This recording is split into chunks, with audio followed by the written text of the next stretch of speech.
All right, I've got a thing I want to fill you in on. And this is something I've been thinking about lately. And I think that you're going to bring more application to this topic than I am.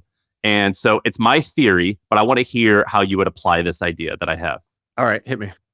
So did you see that blonde haired woman? She had that song that was like looking for a man in finance, 6'4", whatever. 6'4". Yeah, what was it?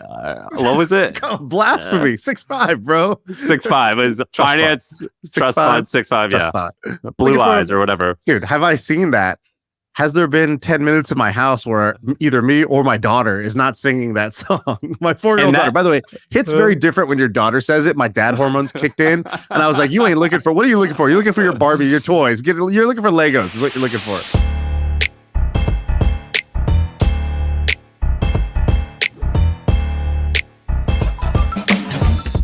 There was really funny follow-ups where people are like, let's do the math on that, by the way. How many men are 6'5"? It's like 0.1%. How many people live in New York City? How many have a trust fund? And it was like, and they're single. It was like there was like 7 guys left. Yeah, it's pretty funny.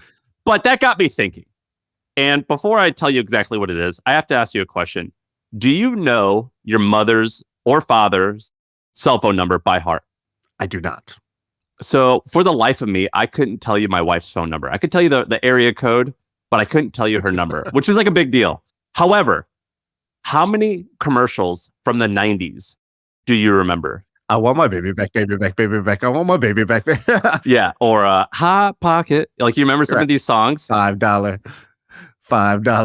We know what comes after that. I don't even have to have known you, right? You could be a complete stranger, but if I'm like $5, the guy's gonna say footlong at the end of that. So I got really interested in Jingles because I don't remember my wife's phone number. You don't remember your parents' phone numbers, but I can cite all these jingles. In fact, I follow Instagram accounts where it's like commercials from the 90s.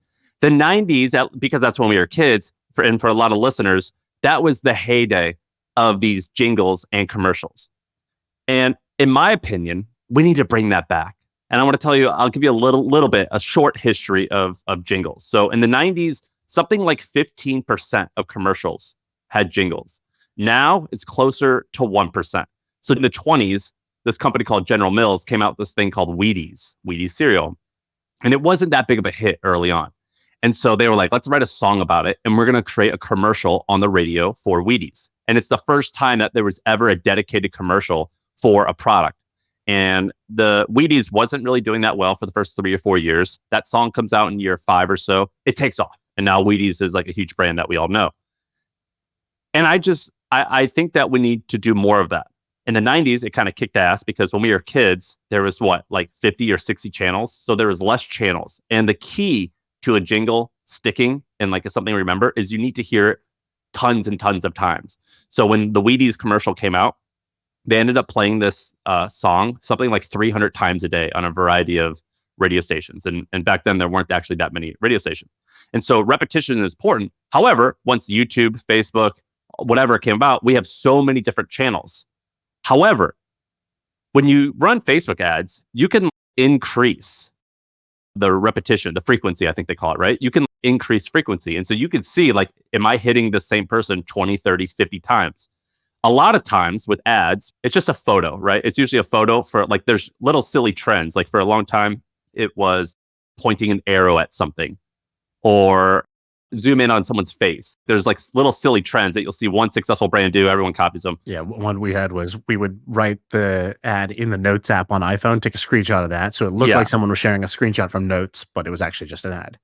Yes. And I remember reading or seeing this short video. It was launched at Sundance, actually. It was like a featurette in 2016. Maybe you saw this, but it was about people who have Alzheimer's and they were like really bad. They're elderly, have Alzheimer's, and they were just out of it all the time. And so these doctors played music that the people would have listened to when they were in their 20s and 30s. And all of a sudden it clicks and they start singing the song and they're like, oh, I remember this song. I was in the army doing this or whatever. And that's when I met my wife. And then they like have the next 3, 4, 5 minutes, they're like speaking normal. And it kind of like made me realize music is really important for that reason, but particularly for advertising brands and products.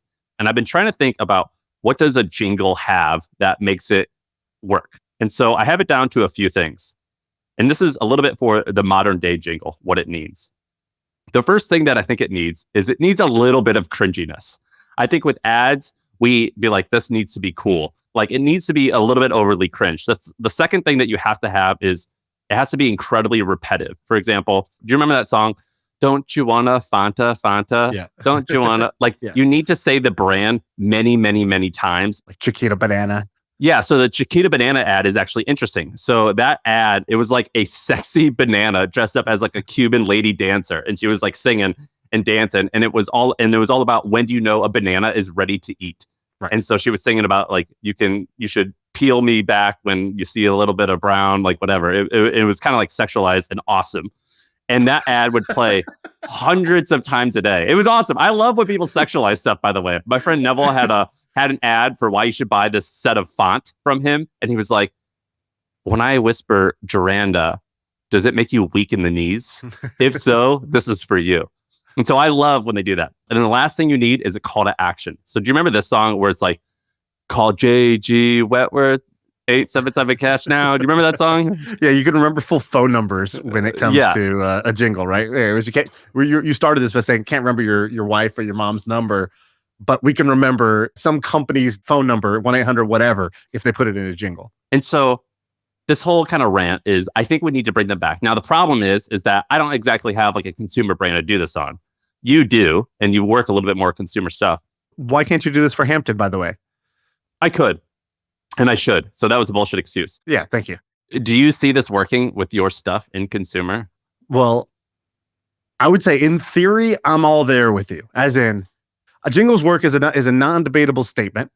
Would jingles work for my brand? Well, why not? Jingles work. So we're back to square one. Do jingles still work? Yeah, I'm pretty sure it still works. I think you might have to tweak the form factor, maybe make it a little shorter or whatever. You know, like McDonald's, like what they do now is they have their whole commercial and then it's ba-da-ba-ba-ba, I'm loving it, right? They just hit that at the end as like a little 5-second hook at the end, which was shorter than maybe how jingles used to be, where it was much more of the whole commercial. So I think there's maybe some tweaks that people are doing to them, but they for sure still work. So I'm with you. And I'm also with you that I'm surprised that they've declined because the brain has not changed. In fact, there's a thing I think people call the phonic loop or something like that, the phonetic loop. I forgot how they call it, but it's like the people who study the brain and the ear. And there's like neurologists. There's even somebody called like a musicologist. They basically try to figure out why is it that when we teach kids that they learn easier through nursery rhymes. Yeah, there's like a nursery rhyme to like learn your home address. Like, have you ever seen those? Dude, I could tell you Caracas, Venezuela, Lima, Peru, right? I could tell you like the capitals of South America that I haven't thought about in 30 years. But when I was 6 years old, some teacher taught us the song, right? Or all of the states, right? I could teach my daughter the states much faster than I could teach her numbers because I could turn it into a song. And so there's something in this, right? And I think they call it earworms. It's basically what they call it when a small repetitive snippet of a song or a slogan or a jingle just gets stuck in your ear, right? And that's called an earworm. And so using this to improve recall, improve memory, and even make your brand associated with something that's kind of fun or upbeat or positive definitely has value. Now, the question is, why don't I or you or any of us kind of modern marketers use this? And I think really most people would say, well, it doesn't work anymore. The form factor changed. People got over it, blah, blah. I don't think any of that's true. I think it's just like fashion. I think it's marketing fashion trends. I think it's out of vogue right now. And as soon as somebody brings it back in, it will become a thing again. Remember Dat Piff? That was where like mixtapes were. It was like rappers. Yeah. So it was like Lil Wayne would put out like a rap a day on Dat Piff. And he would just churn these suckers out. I think you need a certain creative type of person to be able to do this. But we can definitely churn these out in a relatively fast way and see what works, which is different than a commercial. But one of the reasons why I think it went away is, so the things that you and I liked when we were 9 or 8 years old, by the time we're 15 to 25, that's lame. That's no longer cool.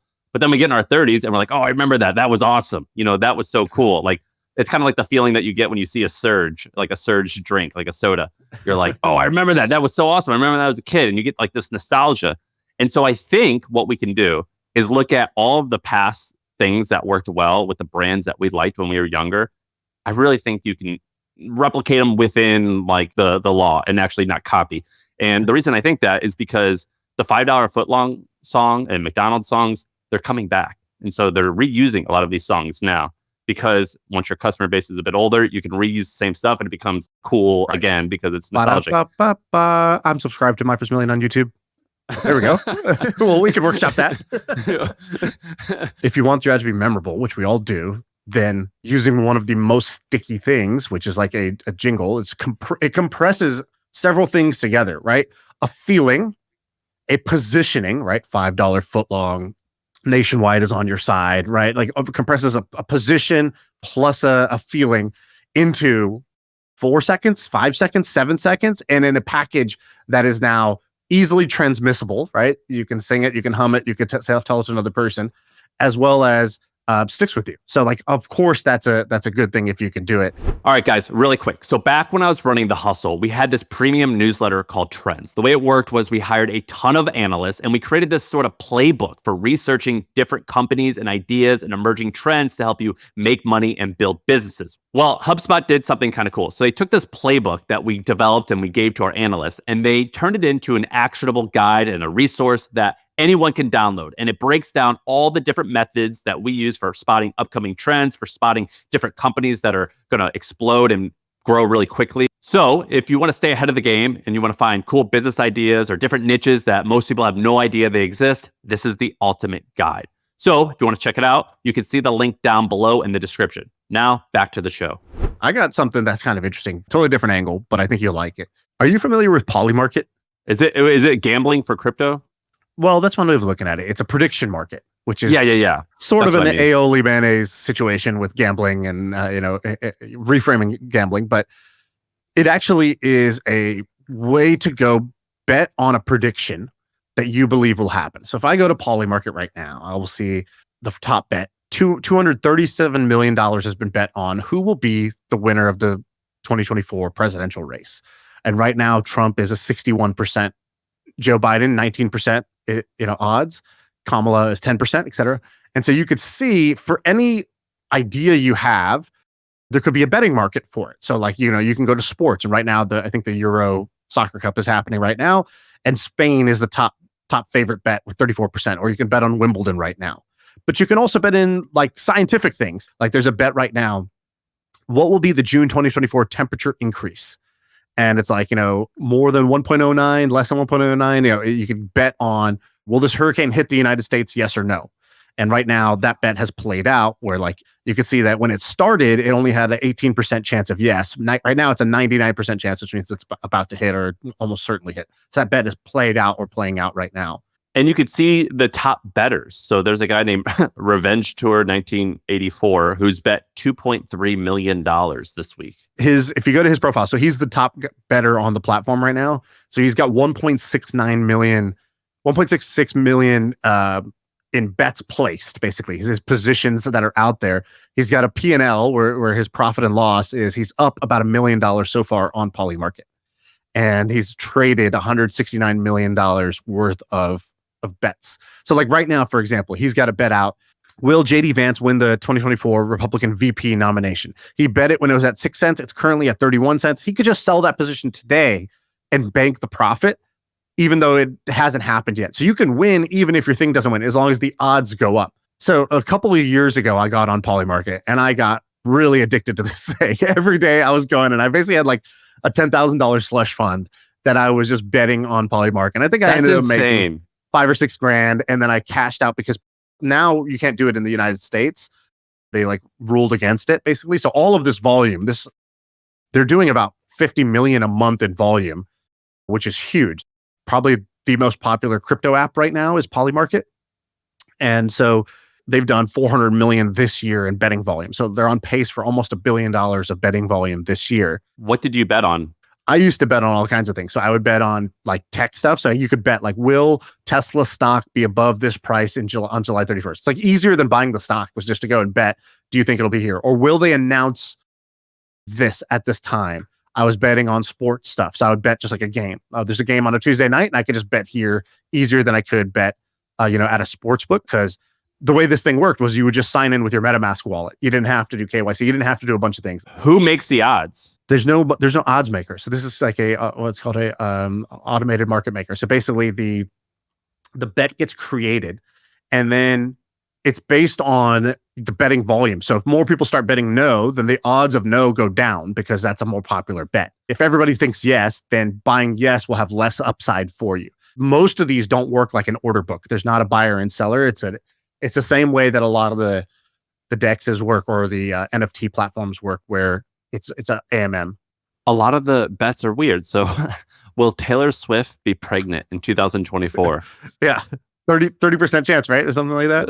21% chance. Will Andrew Tate be found guilty of human trafficking in 2024? But then there's weird things. Like, will Trump say the word MOG in 2024? I don't know what that word is, MOG. But right. Can't he just say that then and win the bet? And so that's one of the controversies of betting markets is that, the easy example is, oh, wow, if I'm Trump, I could theoretically go place a big bet and then just say the word. But there's a couple problems with that. One, the more let's say something like that, it probably has very thin volume. So for example, right now, $24,000. Yeah, $24,000. So if he went and tried to bet $100,000, he would swing the odds himself to yes to the point where it wouldn't really be worth it. There's not much action on the other side. So basically the yeses win the money from the nos, and the nos win the money from the yeses, depending on how the bet plays out, right? There's no third party that's involved. So you would have to do it in one of these that has like really big volume. If you wanted to make a lot of money. It says, will Travis Kelce go for ring number 4 and get engaged this year? Yeah, exactly. There's, Elon tweets. How many tweets will we have this month? There's, will TikTok get banned in the US in 2024? Right now, only 8% chance. So if you thought that TikTok was going to get banned, if you're Pelosi, you could go and start betting yes, but that bet only has 29,000 of volume. So you can't bet too much. You can't make too much of a profit on something like that. The controversy, the thing that people have always said about prediction markets is that prediction markets become assassination markets. Meaning, if there was a bet that like, will this person win or will this person live? And let's say there was hundreds of millions of dollars on the line, you've inadvertently created a giant bounty to go and assassinate somebody. And this is one of the controversies around prediction markets is that it could become problematic in that way. But these are not new. Like crypto is a new way of doing it. But these have been around for a long time. Like historically, people felt that prediction markets were more accurate than polls, right? So let's say you wanted to say, who's going to win the election. They would go do a poll. You have a very small sample size. People might say one thing and then do another, which is like what happened with when Trump won, I think 2016, was he was polling far less than what actually happened when people went to the ballot booth because they didn't want to admit where they stood. Whereas prediction markets, because you're putting money on the line, it's just more predictive. It's more accurate versus just general polling. And so this used to be a really popular thing. There was, in fact, even like on the stock market, you could go and bet this way. Wall Street was like a hub for prediction bets. But then after World War II, there was kind of a social stigma around it. Newspapers stopped quoting it, and they shifted to polls. But I think it's swinging back, where we're going to go away from polls and back to prediction markets. And so my prediction this whole thing is that Polymarket is going to be massive, that in this presidential election, it's going to have just like a huge run up this year, because already you can see that when anybody is writing about the odds of something, about, let's say, the election, they're referencing Polymarket and they're embedding Polymarket in their articles. They're doing that now, or you think it's already happening? It's already happening. That's why it's got this huge surge. I think a couple months ago, they had over 100 million in betting volume. And it was because it's made for TV. It's made to be embedded in articles. And in fact, I think they should take this further and make their little betting widget much easier to share and much easier to embed inside of articles, inside of news things. So because they're going to need to quote what the predictions are around interest rates, around presidential stuff. It's just going to continue to grow that way. And so I think Polymarket is actually sort of a media company, a decentralized media company, where it has really interesting data that every other media company is going to want to reference. And that's going to just drive this surge. And they've also had just really viral bets. So right now, one of the viral bets is obviously the presidential election stuff. But remember when the idiots went down to the Titanic in the submersible? Yeah. That was one of the most viral bets. I think they had like $60 million bet on that one thing of like what's going to happen with the submersible. So, they can go viral. Like just yesterday, it had 5 million in volume. And so business is booming for Polymarket. Who started it and when did it start? This guy, Shane Copland, I think is his name. And he started in 2020. So this is not a very old business. This is, pretty recent, 3-4 years it's been out.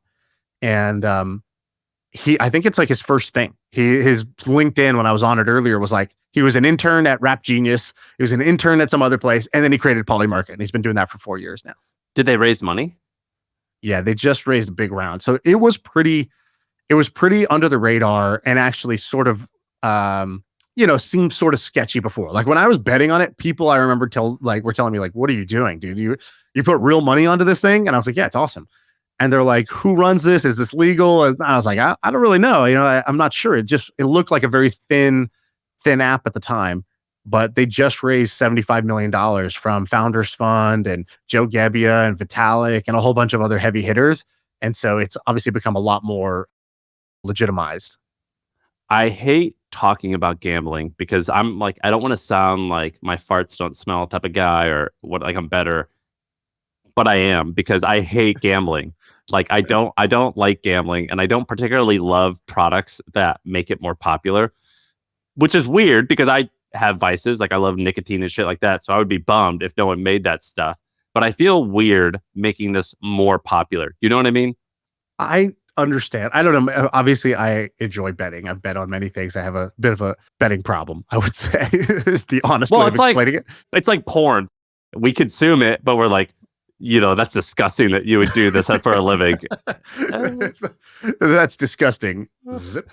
Yeah. It's like, all right. So, but I think there is actually a lot of value in this. So I think that the wisdom of the crowds has always been a phenomenon I've been interested in. And I think it's just a more pure form of information. Like, I think that it is very easy for the news to tell you one thing or random polls to be quoted and claimed. Like, I like things that are more ground truth. And I don't know, like more ground truth is a actual betting market on something. That is what people actually believe. And the wisdom of the crowd, it is very hard to beat the wisdom of the crowds when it comes to betting. I don't know if I buy that yet, mostly because I'm ignorant to these predictive markets. In 2016, whatever existed before Polymarket, what did it say about the election? It wasn't as popular back then. So there's been like Augur and a couple other crypto prediction markets, but they were never mature enough. They didn't have enough volume, or the people that consumed them were only crypto degenerates. And so only crypto degenerates skewed one way. It's almost more like a poll in that case. So I'm not sure what they said then. All I know is that all of the polls were wrong. 538 was wrong. All of this sort of like data science around polling was so wrong during that. And I know that also that the other unrelated data point is that one of the things that helped FTX take off back then was Sam Bankman-Fried was one of the first to put political bets on his platform, I think in 2020. And it was a big accelerant for FTX was letting people bet on election information back then. And people around the world wanted to bet. And so it was a way to attract a lot of liquidity to FTX at the time. What was his like philosophy, SBS philosophy? It was like, what was it called? Altruism? Yeah, effective altruism.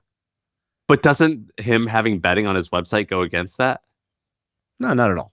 Effective altruism doesn't mean no sin, no vice. Effective altruism basically means make as much money as you can. The highest impact way to give and contribute to the world is to first like do something that's going to accumulate a huge amount of capital so you can reallocate it to like getting them addicted to things that they spend all their money on. If you're Sam Bankman-Fried, right, you are more value. Like you have two choices. You could go work for a nonprofit or go volunteer in a soup kitchen and pour soup every day. But that's a pretty low leverage way to contribute.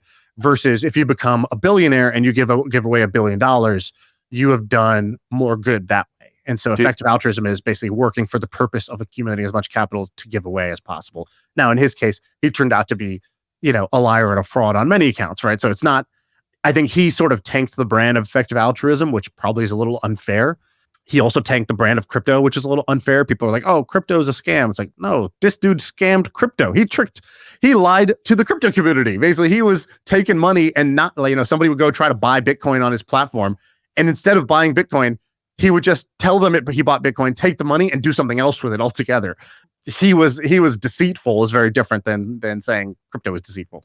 The New York Times had this podcast the other day about this woman who got addicted to DraftKings or FanDuel, or what, I think they're the same thing.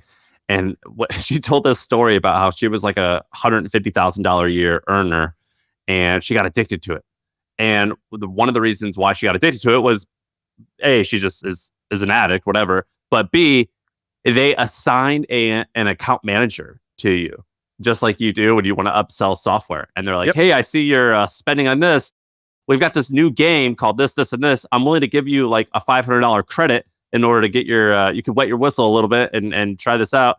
And she was like telling the story, and I'm listening to this. I'm like, hey, that's the same tactics we did to like get people to buy ads. Like you like say like, hey, you're a new customer. We'll hook you up this time, and hopefully you get addicted to us. You want to give us more money. But they were doing that with this woman when she eventually got into $350,000 of debt, and she got divorced. It was like a whole issue. And she was like, they're still they're still sending me emails trying to get me to like try these new games.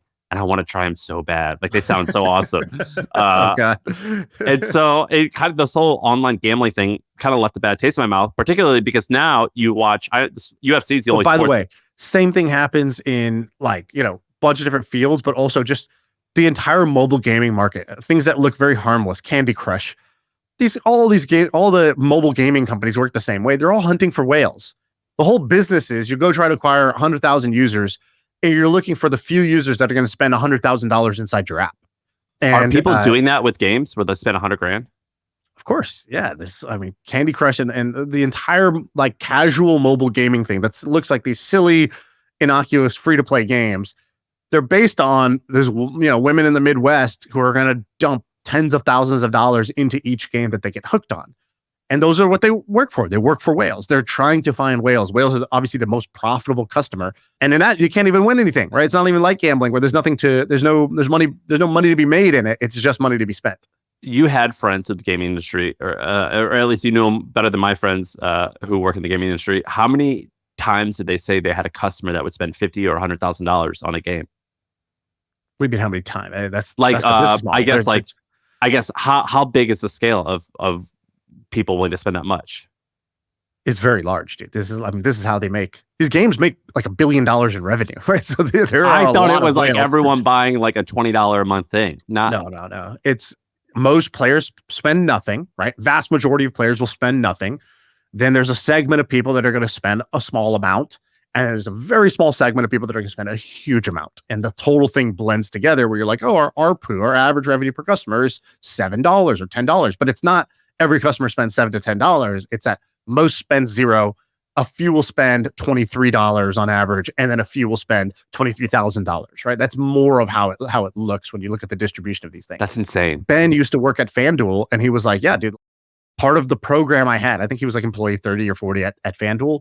He's like, I basically oversaw this program, where he was like associated with some program that was like the whale VIP white glove service. It's like, oh, if you're betting and losing this much money or winning, or even winning, you'll eventually lose it. So if you're betting a certain volume, guess what? It's the Super Bowl. We want to fly you out. You're gonna come visit. Hey, we're in New York. We want to invite you to this private dinner. And there's a whole VIP program, white glove program, where, hey, we got you tickets to this game, and they're gonna make you feel like a rock star. Is it just a bunch of other degenerates sitting around the dinner table like, hey, what do you want to bet that the meal's gonna be chicken?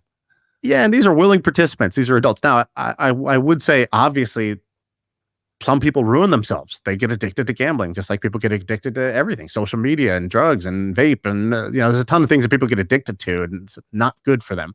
I definitely agree with that. That is for sure a thing. And you will always see news about that because A, it's happening, and B, it makes for good news. Big company ruined this person's life, right? That's always going to be a thing. But guess what? Robinhood is designed the same way. Robinhood is literally designed like a mobile game to get you addicted to trading, to get you to try to trade as much as you can. They make money every time you make a trade. They don't make money by you buying a low-cost index fund and holding it for 20 years. They make money by getting you to buy Robinhood Gold to trade options and be day trading. And so Robinhood, which is this like name of like we're going to steal from the rich and give to the poor, is doing the exact opposite. It's basically steal from the dumb and give to themselves. And that's what Robinhood is. So I'm gonna place a bet on this. That's what I'm saying. I'm gonna bet that Justin Bieber is gonna be having a baby boy. You can't. You're in the U.S. You're not gonna be able to make a bet. You can't. And how do they track that? I think it's just like your IP address right now. I don't know what else they do. God, this is horrible and awesome. I like this one. I can't believe this exists. That's pretty wild. All right, let's take a quick break. I want to tell you about Wander. So it's summer, planning summer vacations, and if you're going to try to get away, one of the best ways to get away is through Wander. They have amazing luxury homes that you can stay in. It's sort of like staying in a 5-star hotel, but it's a home. So you get kind of the best of the home vibe and the luxury amenities and turnkey experience of a hotel all in one. So check out Wander. They have so many cool locations. I'm taking one trip on Wander in about a month or so to Tahoe. They have a really cool property there. But go to wander.com/MFM and just browse. You can just see like really amazing places to stay that make for great family trips, or even like corporate offsites are great because these locations are so baller. So check this out. And if you go to wander.com/MFM, you can enter in to get a free trip giveaway. So they're giving away a trip to one listener, as well as if you download the app, you get $300 of free travel credit. So that's pretty awesome. So check it out, wander.com/MFM. All right. What do you want to do? One more thing? What do you got? Okay, I want to do one thing. You said something earlier about jingles, catchy things.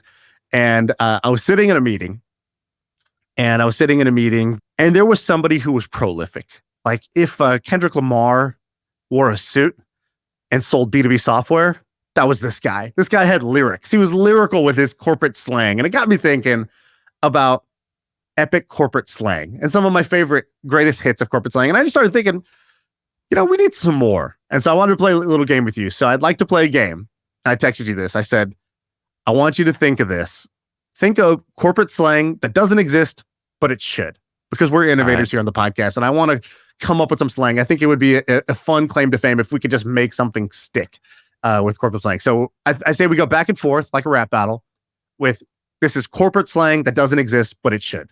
All right. You have more than me. I came with about 4 or 5. You have a bunch of them. This is right in your wheelhouse. So let's see what we can do, though. All right. Let me get my phone.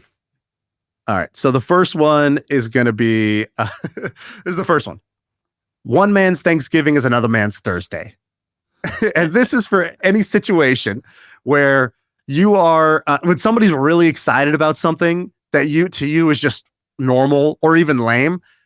But hey, it's their Thanksgiving. It might just be Thursday to you, but it's their Thanksgiving. So it's kind of a way to throw shade in a corporate setting when somebody's overly excited about something that's actually just normal or average. And you just say, hey, man, one man's Thanksgiving is another man's Thursday. And you just plant that seed and you just leave it with them. And they'll realize later that they just had shade thrown at them. And that's a phrase that you need to use. And when someone is like, wait, what? And you're like, wait, you don't know what that means? You know what they say. Yeah, like it's just one of those things they say. Yeah, like when I was a kid, I thought it was go out there and break an egg, not go out there and break a leg. You know what I mean? So we'll make that a phrase. Or instead of cat-like reflexes, I thought it was Cadillac reflexes. This is not even corporate slang. These are just like stutters that you had. Yeah. So I used to say for years, like, go out there, have fun, break an egg. So that's how you need to use this phrase. All right, I have got one. All right, we're gonna call it bubble wrap, as in when someone, like, do you have any employees that are overly sensitive, and when you bring news to them, you have to be like, how are we gonna phrase this? So it's like we got to bubble wrap this. Yeah, like, all right, we have to tell this guy about this thing, but we got to bubble wrap his ass, and we got to bubble wrap this phrasing, and we got to figure out how we can deliver this so it doesn't like totally crush him. Instead of just saying, "Hey, we're not doing that anymore. Your idea sucked." We got to bubble wrap it. So we got to bubble wrap it. Okay, so it's actually like it's like, I like what you're saying. You're right, but we're gonna need to bubble wrap that before it goes out. Yeah. So you have to say it in a more sensitive way, not to freak a particular person out, because that person, when you talk to them, you got to bubble wrap them before you talk to them. So we're going to call it bubble wrap. Like, I like that one. That's strong. All right, I got another one. Aloha mora. So making email intros sucks. I hate doing it. It's like, oh, can you introduce this person? I got to say, hey, Bob, meet Shaan. He's this guy. He's this guy. I'm shortening it to one word. We're using the Harry Potter word Alohomora for the spell that just is like unlocking doors. So that's what I'm going to do. I'm going to go to an email thread. I'm just going to say, Sam, Bob, Alohomora voice. Alohomora, fellas. I've unlocked the doors here. Go on through. And that's it. I'm shortening it to one thing. But what's that word from? Harry Potter. It's the spell he uses to unlock any door. Oh my God. All right. That one's extra nerdy. All right. I've got another one. All right. So you know how in the Google Calendar, the default is typically 30 minutes? Mm-hmm. I hate that. So we're going to call this, or we're going to say, so we're going to use this word when it's like, hey, put something on my calendar and let's sync storm it. We're just going to sync storm it. So it's by default, it's a 5-minute meeting. So let's just sync storm. It's people say like, let's sync up. And it's always either default 30 or 60 minutes. No, fuck that. We're going to sync storm this. And we're going to get done in just about 4 or 5 minutes. So, hey, just put something on my calendar, put a little sync storm on my calendar, and we're going to bang this out. I love it because the other person's going to have no idea what you mean by that, but it sounds like they're supposed to know. So yeah, no problem. Love sync storming. It's one of my favorite things to do. And they're going to walk away and be like, what the hell am I supposed to do here? We got to sync storm the son of a bitch. It's also nice because it's a way to like, it's the equivalent of dating a first date and being like, they're like, hey, let's grab dinner. And you're like, let's do drinks. Yeah. Right? It's actually that. Yeah, you got to sync storm it. All right, what do you have? All right, we got to crash the boards here. So this is a sports one that's going to be used in the corporate setting. So it's when you're emailing people, but you're not following up hard enough. So you're emailing a prospect, you're trying to do a sale, and you notice there's just no follow-up. There's no follow-up email. So either you could just use it, like, when you're following up, you could be like, hey, I'm just crashing the boards here. Or you could tell your sales team, be like, hey, we really got to crash the boards here, fellas. And they know, oh, that means we got to really just follow up stronger. I used to use the word blitzkrieg when referring to that. And then I realized that referencing World War I, World War II, Germany and their military tactics probably wasn't the best thing. And so you're a little too blonde hair, blue eyed to be using that one. Yeah. We have to bubble wrap blitzkrieg and use crashing the boards. Exactly. That's pretty good. You got another one? Yeah. So let's do. All right. So you know how when you have a meeting, and oftentimes, even if it's a good idea, it turns into a vote a lot of times, where it's like, look, not everyone thinks that's a good idea, so we're not going to go with it, even though a lot of times the non-popular choice is the good one. And so what you do is you try to like be political and get people on your side before the meeting. And so like they vote for your idea or whatever. We're going to call that landsliding. Look, we're going to have a meeting, but we got to landslide this in advance. And so we got to get everyone to vote for our side, and we got to landslide this meeting. This idea needs to get landslid. So we're going to call it landslide. That's powerful. I like that. All right. This is when you got an employee who it's sink or swim. You got somebody new and you need to really figure out what they're made of. Are we boiling eggs or potatoes here? And it's a way to ask about somebody what they're really made of. Because when a potato starts out really hard, but if you boil it, it gets soft. But an egg starts out soft, but if you apply some heat, it gets hard. And you want eggs. You don't want potatoes in your company. And so that's where you put that out there. And it's when times are getting tough and people are wilting, they're folding under the pressure, under the heat. You just got to ask, are we boiling eggs or potatoes here? That's a good one. I think that's an old phrase from the South. Haven't I heard like grandpas say that? Have you ever heard that? I have not, but maybe I've been told I have an old soul. So maybe that's where that's a good one. All right. This is the last one that I have. We're going to call. All right. So, you were just in a meeting where a guy was saying a lot of jargon, or oftentimes you'll be in a meeting and like people are lying. They'll be like, well, we're doing great. And it's like, well, we're not really doing that great. And so for that, we're going to use the phrase bullshit bingo. It's like, hey, are we having a meeting about what we're going to do? Or are we just playing bullshit bingo and winning right now? This meeting is just a game of bullshit bingo and we're killing it. And so, yeah, it's like, Shaan, look, you're telling me all this nonsense. I think your board is full for bullshit bingo. This is just nonsense. And so we're going to call it bullshit bingo. I like that one. It's a way to call someone out, but because it's an alliteration, it just bubble wrapped it just enough. Yeah. Bubble wrap is the real winner here. It sounds like. All right, I got one last one. This is similar to situation where we're trying really hard, but we're working on the wrong things. Feels like we're just massaging elbows here. It's when you're working on a problem and you're working really hard, but you're working on something that doesn't really matter. There's not enough meat on the bone there. And so you're just massaging elbows. It's the wrong place to be applying the effort. I like that one. But you have one more that I think you should finalize with, the one about a tree. Yeah. So this one came from Diego because I was brainstorming with him, and he goes, "It's when you have an employee." Okay, so the phrase is, "I think we're trying to teach a fish how to climb a tree," and it's when you have an employee and you put them in a position that's not really their core strength. They're great as a fish, but they need to be in water. And you put them in a position, maybe it's a technical person, you got them on sales calls, and we're trying to teach a fish how to climb a tree here. And you'd just be better off putting them in their natural environment and letting them succeed there than really just working against the laws of nature. Have you used any of these phrases yet? I'm going to start. This was a sink storm, and so now I'm ready to start. Nice. There was this TikTok I saw where it was this teacher, and he goes, "My new favorite thing is to talk to my Gen Z or whatever students and to say phrases and then gaslight them that they don't know what they are." He's like, "I just make up phrases." And I think one of them was pebbles. He was like, "Pebbles is like the opposite of a mountain or the opposite of a boulder." So it's like, "Hey, why are you crying over this problem? This is a small problem. It's pebbles, baby. Like, you don't have to freak out about this." And he would just like throw these phrases. Dude, that's pretty sick, actually. Pebbles is a good one. And I think another one was he was like parked. So it was when the day is going really slow or something's not moving. So for example, man, it's only lunchtime now. Like, this day is so parked.